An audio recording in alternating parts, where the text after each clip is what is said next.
I owe my parents a sincere apology. I owed them the apology because I judged the fuck out of them for it. When my dad was, when I was 28, I was going through a breakup or something, 27, 28, something. And I remember he called me and he was like, yo, what's up?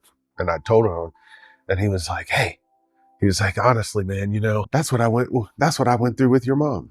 And I was like, what?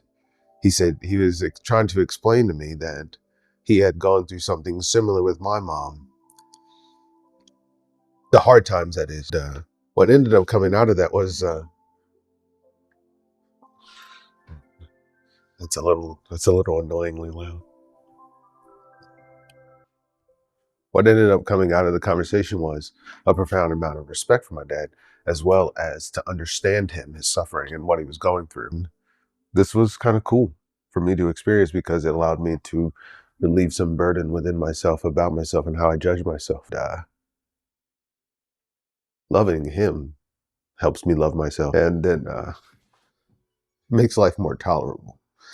I remember when I was a young man, I told my dad on a few occasions that I wanted to kill him. I blamed him for how hard life was, and I thought him being around would have made it easier, and that's not how it is. That's not how it was. That's not how it is. I'm going through something similar to that in my life right now, too. And it's my fault because I chose it, and I didn't learn the lesson, so I'm having to force to relearn the lesson or to practice a different technique. And for my mom, too. I never really judged my mom, but then later towards the end of her life, I started to understand how her personal behaviors led to a lot of our challenges in life. And there was some resentment there, but as I was there with her, as she withered away, Dad all withered away as well.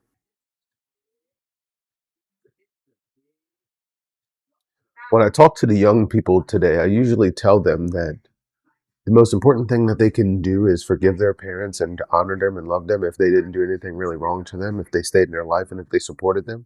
They're humans too. This is their first time doing this, I think. Now that I'm a parent, this matters because I'm trying to instruct my boys, but I'm not trying to teach them in a way to make it so that it looks like I'm trying to like hedge my bet and say, hey, please don't hate us. We're doing our best, but we suck. It's not like that. It's more like, hey, boys, we're doing our best. We're trying to figure this out. And it's also really hard to have big feelings and be a big person because you're not supposed to react in a big way. There's a pressure to behave and act accordingly to how one's supposed to. This is what it is.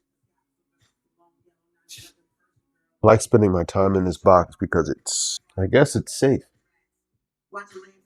to talk freely, to know that I can record what I want, when I want, how I want, in the method and the way I want, to do what I want. I'm not totally private, but it's good to have this space. Personally speaking, the hard things in life are related to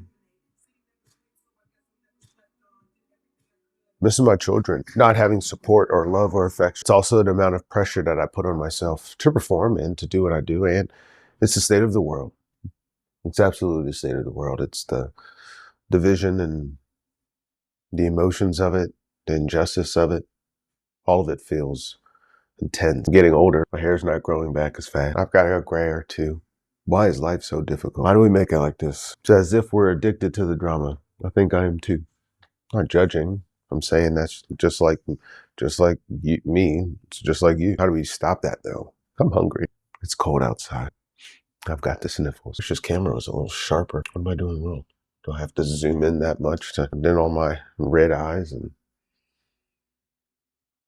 imperfections are highlighted? Well, let's go for it. Hello, red eyes imperfection. This will be trimmed up a bit. I might come back today, make some videos. Clean up my hair, be better. Just needs to be evened out, maybe? Don't play with me, babe. Gotta turn the ISO up. All right, I'm gonna stop recording now because it's loud in here and I'm rocking